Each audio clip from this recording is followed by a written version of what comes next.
নমস্কার বন্ধুরা, কেমন আছেন আপনারা? আশা করছি ভালো আছেন, সুস্থ আছেন। আপনারা কি কখনো বাসনে হাত না লাগিয়ে বাসন মেজে দেখেছেন? কাঠের ফার্নিচারের মধ্যে আপনারা কি কখনো টুথপেস্ট দিয়ে দেখেছেন? কি হতে পারে?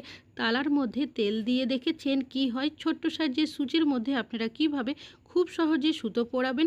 ব্রাশের মধ্যে আপনারা কি কখনো মোজা পরিয়ে দেখেছেন? তাছাড়াও আপনাদের কাছে শেয়ার করব আরও বেশ কিছু ছোট ছোট ইউজফুল কিচেন টিপস। চলুন দেখে নেওয়া যাক আজকের প্রথম টিপসটা কি শেয়ার করি। এখন আমাদের কম বেশি অনেকেরই বাড়িতে ভেন্ডি বা ঢ্যাঁড়স নিয়ে আসা হয়ে থাকে, তবে যখন আমরা ভাজা করি দেখবেন ভেন্ডি থেকে এইভাবে করে বিজল পদার্থ বেরোতেই থাকে, যেটা কিনা সহজে যেতে চায় না। সেক্ষেত্রে আপনারা সামান্য লেবুর রস দিয়ে দেবেন, তারপর কিছু সেকেন্ড নাড়াচাড়া করলেই দেখবেন খুব সহজেই ভেন্ডির যে বিজল পদার্থ থাকে সেটা কিন্তু চলে যাবে। আশা করছি টিপসটা কাজে আসবে। ভালো লাগলে লাইক করবেন। এখন চলে যাচ্ছি পরবর্তী টিপসে। অনেকেরই বাড়িতে ছোট বাচ্চারা রয়েছে, দুষ্টুমি করে দেখবেন আমাদের বাড়ির বিভিন্ন ধরনের কাঠের ফার্নিচারের মধ্যে আঁকিবুকি আঁকতে থাকে, যার কারণে আমরা অনেক সময় রেগে গিয়ে বাচ্চাদের বকাঝোকা করতে থাকি। তো আপনারা একটা কাজ কিন্তু করতে পারেন। কি করবেন, আপনারা নিয়ে নেবেন যে কোনো সাদা ধরনের টুথপেস্ট, সামান্য পরিমাণে দিয়ে দেবেন। এখানে আমি একটা পুরনো ব্রাশের মধ্যে সামান্য জল দিয়ে নিয়েছিলাম। তো এই ব্রাশটা দিয়ে আলতো হাতে এইভাবে আপনারা যে দাগটা থাকবে কালার পেন্সিলের তার মধ্যে ঘষে দেবেন। দেখবেন দাগটা কিন্তু কিছু সেকেন্ডের মধ্যেই আপনাদের উঠে পরিষ্কার হয়ে যাবে। এবার একটা কাপড় জল দিয়ে আমি ভিজিয়ে নিয়েছিলাম, সেটা দিয়ে মুছে আপনাদের দেখাচ্ছি। আশা করছি আপনাদের টিপসটা কাজে আসবে। ভালো লাগলে অবশ্যই একটা লাইক করবেন। নিয়েছি একটা তালা চাবি। আমরা প্রত্যেকেই বাড়িতে কোনো না কোনো তালা চাবির ব্যবহার করে থাকি, তবে এমন বেশ কিছু তালা থাকে যেগুলো হয়তো খুব বেশি ব্যবহার করা হয় না। বাড়িতে রেখে দিলে অনেক সময় দেখা যায় জং বা মরচে পড়ে গেলে আমরা কিন্তু সহজেই এই তালাটা খুলতেও পারি না, লাগাতেও পারি না। তখন বাজার থেকে আবারও নতুন তালা কিনে নিয়ে আসতে হয়। তো সেক্ষেত্রে একটা কাজ আপনারা করবেন, নিয়ে নেবেন সামান্য সর্ষের তেল। যেখানে চাবিটা লাগান তালার মধ্যে কিছুটা সর্ষের তেল দিয়ে দেবেন, চাবির মধ্যেও কিছুটা লাগিয়ে দেবেন। তারপর এইভাবে একটু আপনারা ভেতরে নাড়াচাড়া করতে থাকবেন। যদি দেখেন জং বা মরচে থাকে সেটা কিন্তু সহজেই চলে যাবে সর্ষের তেল দেওয়ার কারণে। কিছুটা তেল আমি লকের জায়গাটাতেও লাগিয়েছি। তারপর আপনারা দেখবেন যে তালাটা আপনাদের লাগাতে অসুবিধা হচ্ছিল, কোনোভাবে খুলতে পারছিলেন না, সেই সমস্যার সমাধান হয়ে যাবে। আশা করছি টিপসটা কাজে আসবে। এখন চলে যাচ্ছি পরবর্তী টিপসে। নিয়েছি একটা শাড়ি। আমরা প্রত্যেকটা মহিলারাই শাড়ি কম বেশি পরে থাকি, তবে যে শাড়িগুলো থাকে যেগুলোর মধ্যে দেখবেন একটু জরির কাজ, চুমকির কাজ বা স্টোন বসানো থাকে, সেই শাড়িগুলোতে যদি কোনোভাবে একটু খাবারের দাগ লেগে যায় সেটা কিন্তু আমরা চেষ্টা করি বাড়িতেই ধুয়ে পরিষ্কার করার। তবে সমস্যা কি হয়, এই ধরনের যে ব্রাশগুলো থাকে সেগুলো দিয়ে যদি এইভাবে আমরা ঘষতে যাই শাড়ির মধ্যে যে জড়ি, চুমকি বা স্টোনের কাজগুলো থাকে সহজেই কিন্তু উঠে যায়, যেহেতু ব্রাশের সামনের অংশটা অনেকটাই ধারালো থাকে। তো সেক্ষেত্রে আপনারা একটা কাজ করতে পারেন। কি করবেন, নিয়ে নেবেন একটা পুরনো মোজা। মোজাটার মধ্যে আপনারা ব্রাশটাকে এইভাবে ঢুকিয়ে দেবেন, তারপর মোজাটা এভাবে মুড়িয়ে দেবেন। এবার যদি আপনারা এই শাড়িগুলোর মধ্যে ব্রাশটা এভাবে ব্যবহার করেন তাহলে দেখবেন ব্রাশের যে ধারালো ভাবগুলো থাকে সেটা কিন্তু কোনোভাবেই শাড়ি বা জামা কাপড়ের মধ্যে লাগবে না, যার কারণে আপনাদের যে শাড়ির মধ্যে জড়ি, স্টোন বা চুমকির কাজটা থাকে সেটা কিন্তু কোনোভাবেই উঠে যাবে না। আশা করছি টিপসটা কাজে আসবে। ভালো লাগলে লাইক করবেন। এখন চলে যাচ্ছি পরবর্তী টিপসে। কুকারে রান্না বান্না কম বেশি আমরা অনেকেই করে থাকি। বিশেষ করে ডাল জাতীয় কোনো কিছু রান্না করলে অনেক সময় দেখবেন সিটি ঠিকভাবে পড়ে না, বেশ কিছুটা খাবার সিটি বেয়ে বেরিয়ে আসে। এতে করে প্রেশার কুকারটাও নোংরা হয় আর রান্নাটাও ঠিকভাবে হয় না। সেক্ষেত্রে আপনারা একটা কাজ করবেন, আমি এখানে পরিমাণ মতো জল দিয়েছি, আর যেহেতু মুগ ডাল আমি এখানে দিয়েছি তাই আগেই ভেজে নিয়েছিলাম। কিছুটা আমি মটরশুঁটি আর গাজর দিয়েছি, পরিমাণ মতো হলুদও দিয়ে দিয়েছি। এবার এখানে একটা বাটি নিয়েছি, আগেই ভালো করে ধুয়ে পরিষ্কার করে প্রেশার কুকারের মধ্যে দিয়ে দেবেন।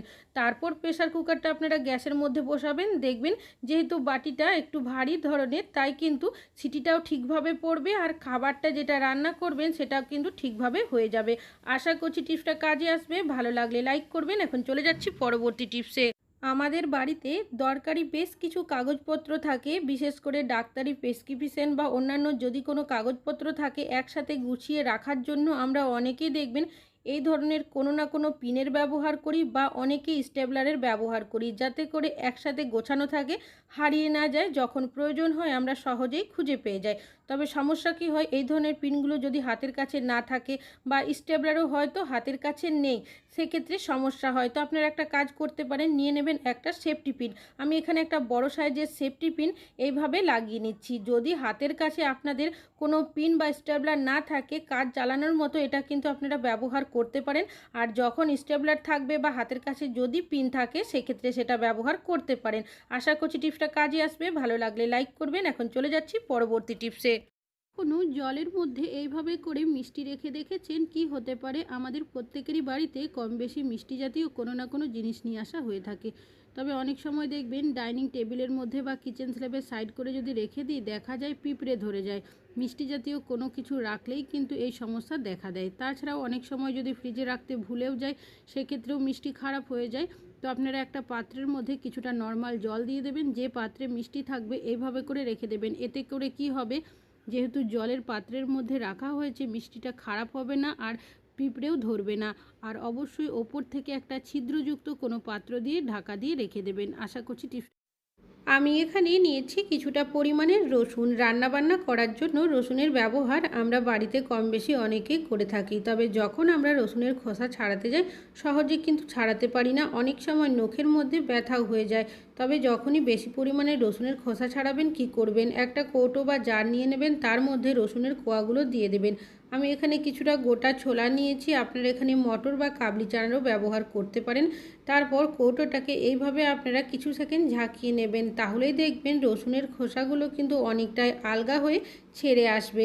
তো দেখতেই পাচ্ছেন কতটা সহজে রসুনের খোসাগুলো ছেড়ে এসেছে। এবার যদি দেখেন এক দুটো রসুনের খোসা লেগে রয়েছে, সেক্ষেত্রে আপনারা হাত দিয়ে আলতো হাতে টেনে নিলেই দেখবেন সেই খোসাগুলোও কিন্তু খুব সহজেই ছেড়ে আসবে। যখনই আপনারা বেশি পরিমাণে রসুনের খোসা ছাড়াবেন, এই পদ্ধতিতে যদি ছাড়ান, খুব বেশিক্ষণ সময়ও লাগবে না, নখের মধ্যে ব্যথাও হবে না। আশা করছি টিপসটা কাজে আসবে। ভালো লাগলে লাইক করবেন। এখন চলে যাচ্ছি পরবর্তী টিপসে। আমি এখানে নিয়েছি দুটো পলিথিন। পলিথিনটা কি করব, হাতের মধ্যে এইভাবে পরে নেব। চাইলে আপনারা এইভাবে পেঁচিয়ে গিঁট দিয়ে দিতে পারেন, বা চাইলে আপনারা এভাবে একটা রাবার ব্যান্ডের সাহায্যে আটকেও দিতে পারেন, যাতে করে পলিথিনটা কোনোভাবে হাতে থেকে খুলে না যায়। ঠিক একইভাবে অন্য হাতেও একটা পলিথিন পরে রাবার ব্যান্ডের সাহায্যে এইভাবে আটকে দিলাম। কি কাজে ব্যবহার করবেন চলুন দেখে নেওয়া যাক। বাসনপত্র আমরা প্রত্যেকেই বাড়িতে কম বেশি ধুয়ে থাকি। তবে ডাইরেক্ট যখন আমরা বাসন ধুই, দেখবেন ভিম সাবান, ভিম জেল হাতের মধ্যে লেগে যায়। অনেকেরই দেখা যায় হাতের মধ্যে র্যাশ বেরিয়ে যায়, চুলকানি হয়। তাছাড়াও হাত কেটে গেলে বাসন মাজতে অনেকেরই কিন্তু সমস্যা হয়। কেন কি, অনেকেরই বাড়িতে সাহায্য করার মতো কেউ থাকে না, তখন কিন্তু নিজেদেরই কাজ করতে হয়। তো আপনারা দুটো হাতের মধ্যে এভাবে যদি পলিথিন পরে তারপর বাসনটা মাজেন, দেখবেন কোনো রকমের সমস্যা হবে না। ডাইরেক্ট বাসনে হাত দিতে হবে না, ভিম সাবান, ভিম জেল কোনো কিছুই লাগবে না। তবে আমি এইভাবে বাসন মাজছি বলেই যে আপনাদেরও মাজতে হবে তা কিন্তু নয়। আপনাদের যদি প্রয়োজন হয় এইভাবে বাসন মাজতে পারেন, কোনো রকমের সমস্যা হবে না। তবে পলিথিনগুলো যেগুলো পরবেন, সেগুলো হাতের তুলনায় একটু বড় নেবেন, তাহলে আপনাদের অনেকটাই সুবিধা হবে।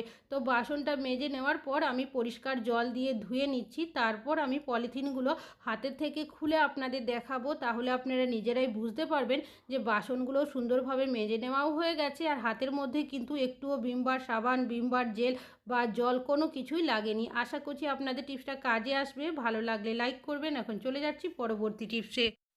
আপনারা কি কখনো জামা কাপড় মেলার ক্লিপের সাহায্যে ছোট্ট সাইজের সূচের মধ্যে সুতো পরিয়েছেন? চলুন দেখে নেওয়া যাক কিভাবে। আমরা যখন ছোট্ট সাইজের সূচের মধ্যে সুতোটা পরাতে যাই, সহজে কিন্তু পরাতে পারি না, এতটাই সূচটা ছোট থাকে। সেক্ষেত্রে আপনারা জামা কাপড় মেলার যে ক্লিপ থাকে সেগুলো নিয়ে নেবেন, আর নিয়ে নেবেন একটা ইলেকট্রিক্যাল তারের টুকরো। তারটাকে আমি এইভাবে মুড়িয়ে নিচ্ছি, ইউয়ের মতো করে মুড়িয়ে নিতে হবে, আর জায়গাটা কিন্তু একদম সরু করতে হবে, যেহেতু ছোট্ট সাইজের সূচের মধ্যে সুতো পরাবো। ক্লিপের মধ্যে এইভাবে আটকে দেবেন। যদি মনে হয় তারটা খুলে যাবে, সেক্ষেত্রে আপনারা এইভাবে একটা সেলোটেপের টুকরো দিয়ে ভালো করে পেঁচিয়ে দেবেন, তাহলে দেখবেন টাইট মতো আটকে থাকবে। তারপর কি করবেন, যে ছোট্ট সাইজের সুচটা থাকে সেটা প্রথমে তারের মধ্যে এইভাবে পরিয়ে দেবেন। তারপর যে সুতোটা রয়েছে, সুচে না পরিয়ে কি করবেন, যে তারের ইউয়ের মতো ছোট্ট অংশটা রয়েছে তার মধ্যে এইভাবে পরিয়ে দেবেন। এবার সুচটা ধরে যদি এইভাবে টেনে নেন, তাহলেই দেখবেন ছোট্ট সাইজের সুচের মধ্যে আপনারা খুব সহজে সুতোটা পরিয়ে নিতে পারবেন। আশা করছি আপনাদের টিপসটা কাজে আসবে। আপনারা এর আগে কখনো বেলন চাকি ছাড়া রুটি বেলে দেখেছেন, তাও আবার একটা প্লেটের সাহায্যে? চলুন দেখে নেওয়া যাক কিভাবে। আমি এখানে নিয়েছি একটা প্লেট, আমি আগে থেকে লেচি বানিয়ে রেখেছিলাম, সেটা নিয়ে নিয়েছি। বেশ কিছুটা আটার গুঁড়ো মাখিয়ে তারপর প্লেটের এই উল্টো সাইডে এভাবে করে দিয়ে দিলাম। তারপর নিয়ে নিয়েছি আরও একটা প্লেটটাকে ওপর থেকে এইভাবে করে দিয়ে হাতের সাহায্যে চাপ দিয়ে আমি ঘোরাতে থাকবো। এইভাবে কিছুক্ষণ করার পর একবার প্লেটটাকে তুলে দেখে নেব যে এর মধ্যে আর আটার গুঁড়ো লাগবে কি না। রুটির ওপরে কিছুটা আটা গুঁড়ো এভাবে করে দিয়ে দিচ্ছি, দুটো সাইডেই কিন্তু কিছুটা করে আটার গুঁড়ো দিয়ে দেব। তারপর ঠিক একইভাবে প্লেটটাকে এইভাবে করে দেওয়ার পর হাতের সাহায্যে চাপ দিয়ে কিছু সেকেন্ড ঘুরিয়ে নেব। তাহলেই দেখবেন রুটিটা কিন্তু সম্পূর্ণ তৈরি হয়ে যাবে। তবে আমি এখানে প্লেটের ব্যবহার করেছি, আপনারা চাইলে থালারও ব্যবহার করতে পারেন, সেক্ষেত্রে রুটিটা কিন্তু আরও বড় হবে। আশা করছি রুটি বেলার টিপসটা আপনাদের অনেক বেশি কাজে আসবে। ভালো লাগলে লাইক করুন।